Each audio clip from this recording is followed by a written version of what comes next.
Back to clean news UP. चलिए देखते हैं उत्तर प्रदेश की 25 फटाफट बड़ी खबरों को। इससे पहले आप न्यूज को कहां से देख रहे हैं हमें कमेंट में बताना बिल्कुल ना भूलें। साथ ही हमारे फेसबुक पेज को भी फॉलो करें। फेसबुक पेज का लिंक डिस्क्रिप्शन में दिया गया है। परीक्षा शुरू होने से इतने मिनट पहले मिलेगा सेंटर में प्रवेश, ये होंगे सुरक्षा इंतजाम। उत्तर प्रदेश शिक्षक पात्रता परीक्षा यानी यूपी टीईटी को लेकर मेरठ में तैयारियां चल रही हैं। जिले के परीक्षा केंद्रों पर अधिकांश तैयारियां पूरी कर ली गई। इस बार टीईटी की परीक्षा शुरू होने में 30 मिनट पहले अभ्यर्थी को परीक्षा कक्ष में प्रवेश मिलेगा। परीक्षा केंद्र में हर अभ्यर्थी की पूरी जांच की जाएगी। उसके बाद ही परीक्षा केंद्र में प्रवेश दिया जाएगा। टीईटी परीक्षा वाले दिन सुबह मजिस्ट्रेट की निगरानी में प्रश्न पत्र प्राप्त किए जाएंगे। सरसों के तेल में 58 रुपए की सबसे बड़ी गिरावट। उत्तर प्रदेश के वायदा बाजार में सरसों के तेल के भाव में गिरावट जारी है। पिछले दिनों जहां बाजार में खुदरा महंगाई बढ़ने के साथ खाद्य सामग्री में हल्की बढ़ोतरी देखने को मिली, वहीं सरसों का तेल में बढ़ोतरी देखी गई थी। लेकिन उसके बाद से यूपी के बाजार में सरसों का तेल लगातार कमजोर हो रहा है। यूपी के कासगंज में सरसों का तेल 142 रुपए के न्यूनतम स्तर पर पहुंच गया, जबकि 19 जनवरी को उत्तर प्रदेश में औसतन सरसों का तेल 164 रुपए था। 24 करोड़ कोरोना टीके की डोज लगाने वाला पहला राज्य बना यूपी। मुख्यमंत्री योगी बोले, कोरोना की हार तय। मुख्यमंत्री योगी आदित्यनाथ ने कहा कि प्रधानमंत्री नरेंद्र मोदी के मार्गदर्शन में प्रदेश में अब तक कोविड टीके के 24 करोड़ से अधिक डोज लगाई जा चुकी हैं। साथ ही 9 करोड़ 72 लाख से अधिक सैंपल की जांच भी हो चुकी है। ये देश के किसी एक राज्य में हुआ सर्वाधिक टेस्टिंग टीकाकरण है। हमारे स्वास्थ्य कर्मियों, फ्रंटलाइन वर्कर्स, निगरानी समितियों, स्थानीय प्रशासन और जिन्होंने उत्साह के साथ टीका कवर किया, उन सभी का अभिनंदन है। अब कोरोना की हार तय है। अच्छी खबर, एकेटीयू के एमटेक पीएचडी छात्रों के लिए छात्रवृत्ति योजना जारी। डॉक्टर एपीजे अब्दुल कलाम प्राविधिक विश्वविद्यालय के कुलपति प्रोफेसर पीके मिश्रा ने सभी राजकीय व घटक संस्थानों के निदेशकों के साथ ऑनलाइन बैठक की। बैठक का उद्देश्य विश्वविद्यालय के राजकीय व घटक संस्थानों की प्रगति में बाधक कारकों को विश्वविद्यालय की मदद से निस्तारित करने पर विचार करने के लिए चर्चा करना रहा।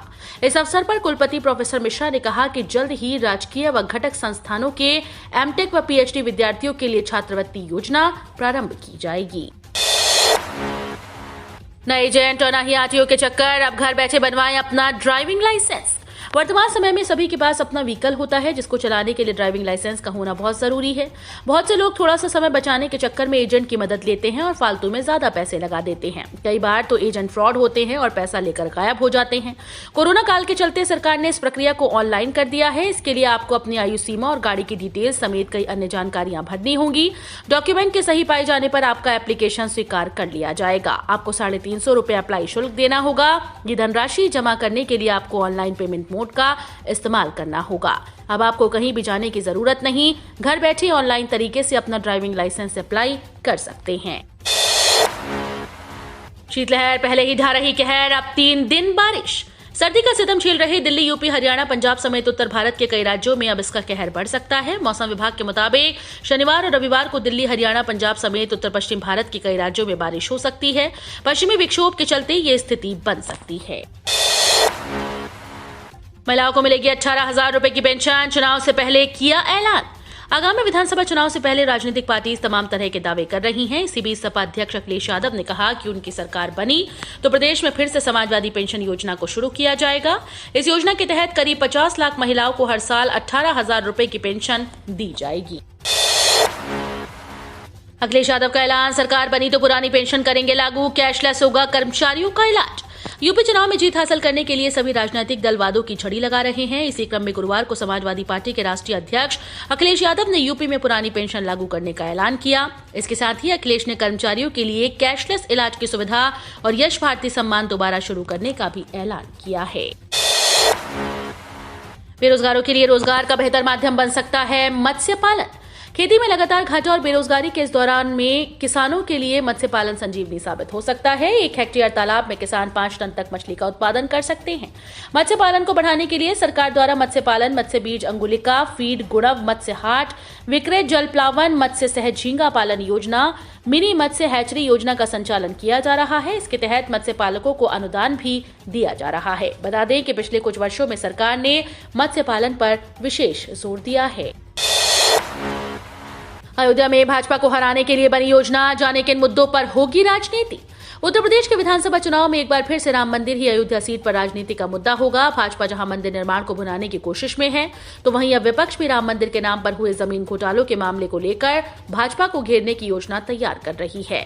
यूपी की अयोध्या भाजपा के लिए सबसे अहम है। इसमें 5 विधानसभा अयोध्या, रुदौली, गोसाईगंज, मिल्कीपुर और बीकापुर है, लेकिन इन सब में अयोध्या विधानसभा सीट सबसे महत्वपूर्ण है।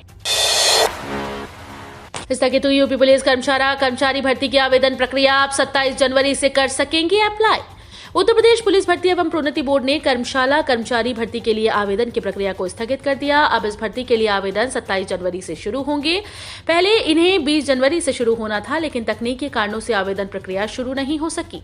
यूपी पुलिस भर्ती बोर्ड ने नोटिस जारी कर इस बात की सूचना दी। अब इच्छुक उम्मीदवार 27 जनवरी से भर्ती बोर्ड की वेबसाइट पर जाकर ऑनलाइन आवेदन कर सकेंगे। उत्तर प्रदेश में आचार संहिता लगने के बाद अब कब होगी होमगार्ड भर्ती प्रक्रिया की शुरुआत।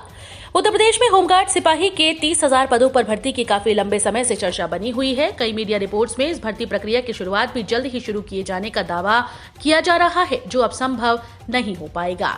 इन पदों पर आवेदन करने के इच्छुक उम्मीदवारों को कुछ दिनों का और इंतजार करना पड़ सकता है। गौरतलब है कि उत्तर प्रदेश में 10 फरवरी से विधानसभा के चुनाव की शुरुआत होने वाली है और इसके नतीजे आने के बाद ही अब होमगार्ड भर्ती की शुरुआत की जा सकेगी।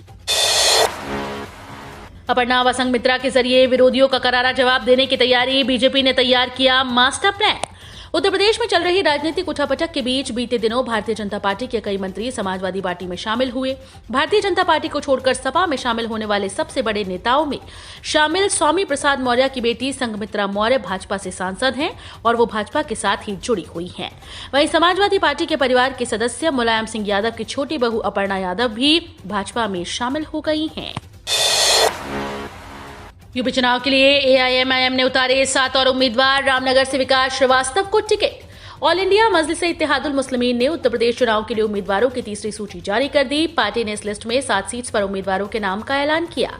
पार्टी ने इस लिस्ट में एक महिला उम्मीदवार सहित 5 मुस्लिम प्रत्याशी उतारे हैं, तो 2 सीट्स पर हिंदू उम्मीदवार उतारे गए। असदुद्दीन ओवैसी की पार्टी ने मेरठ के हस्तिनापुर सीट से विनोद जाटव को उम्मीदवार बनाया। मेरठ सिटी से इमरान अंसारी को टिकट दिया गया। अखिलेश की माफियागिरी का करारा जवाब देगी जनता। समाजवादी पार्टी की ओर से जनता को दिखाए जा रहे झूठे सपने और किए जा रहे फरेबी वादों पर पलटवार करते हुए यूपी के उप मुख्यमंत्री केशव प्रसाद मौर्य ने कहा कि अखिलेश यादव की माफिया परस्ती और झूठे वादों का जनता करारा जवाब देने के लिए तैयार बैठी है। उन्होंने समाजवादी पार्टी के मुखिया को चुनौती देते हुए कहा कि भ्रष्टाचारियों और आपराधिक प्रवृत्ति के लोगों को सत्ता में आने का न्योता देने वाली समाजवादी पार्टी इस बार विधानसभा चुनाव में वोट्स के लिए तरस जाएगी। मैनपुरी की करहल सीट से चुनाव लड़ सकते हैं अखिलेश यादव। 30 साल से सपा का दबदबा। सीएम योगी के गोरखपुर सदर से चुनाव लड़ने के बाद अब खबरें आ रही हैं कि सपा अध्यक्ष अखिलेश यादव भी अपने पारिवारिक गढ़ मैनपुरी की करहल सीट से चुनाव लड़ सकते हैं।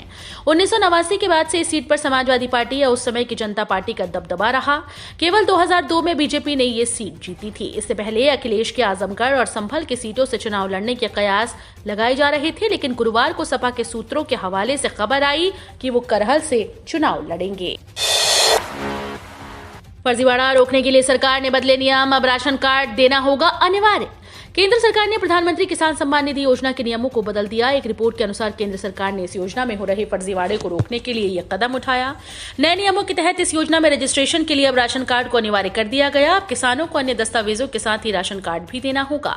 अगर किसान ऐसा नहीं करते हैं तो उनकी किश्त रोक दी जाएगी। राशन कार्ड का नंबर आने के बाद ही पीएम किसान सम्मान निधि योजना का लाभ मिल पाएगा। रेलवे की नई गाइडलाइन, यात्रियों को मिलेगी खास सुविधा। कोरोना वायरस संक्रमण के बाद लगाए गए लॉकडाउन में एक बंद सुविधा को एक बार फिर से रेलवे ने इंट्रोड्यूसर किया है। यात्रियों की सुविधा के लिए एक नई गाइडलाइन बनाई, जिसके तहत इस कड़ाके की सर्दी में अगर आप ट्रेन का सफर करने जा रहे हैं तो ये खबर आपके लिए जानना जरूरी है। अब आपको ट्रेन यात्रा में चादर और कंबल के लिए परेशान नहीं होना पड़ेगा। रेलवे ने ट्रेन यात्रियों को बड़ी राहत दी। अब आपको कंबल और चादर साथ लाने की जरूरत नहीं। रेलवे की ओर से डिस्पोजेबल बेडरोल की सुविधा शुरू कर दी गई है। नीट पीजी में ओबीसी आरक्षण को लेकर सुप्रीम कोर्ट का आया बड़ा फैसला। सुप्रीम कोर्ट ने नीट पोस्ट ग्रेजुएट में 27% ओबीसी आरक्षण को अनुमति देते हुए विस्तृत फैसला जारी कर दिया। सुप्रीम कोर्ट ने कहा कि पीजी और यूजी ऑल इंडिया कोटे में 27% ओबीसी आरक्षण संवैधानिक रूप से मान्य होंगे। साथ ही कहा कि केंद्र को आरक्षण देने से पहले इस अदालत की अनुमति लेने की आवश्यकता नहीं है। दरअसल बीते 7 जनवरी को ही कोर्ट ने आरक्षण को अनुमति दी थी।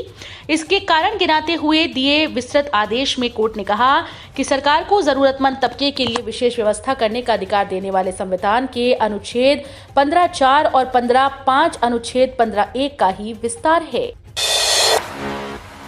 आने वाले महीनों में कर्मचारियों को मिलेगा बड़ा तोहफा, वेतन में 30,000 तक की वृद्धि संभव। आने वाले महीनों में केंद्र सरकार के 7 पे कमीशन कर्मचारियों के वेतन में 34,060 रुपए की बढ़ोतरी हो सकती है। दरअसल केंद्र सरकार कर्मचारियों के फिटमेंट फैक्टर सहित उनके डीए वृद्धि और HRA को संशोधित कर सकती है। आयकर की धारा 80C के बिना भी बचा सकते हैं इनकम टैक्स।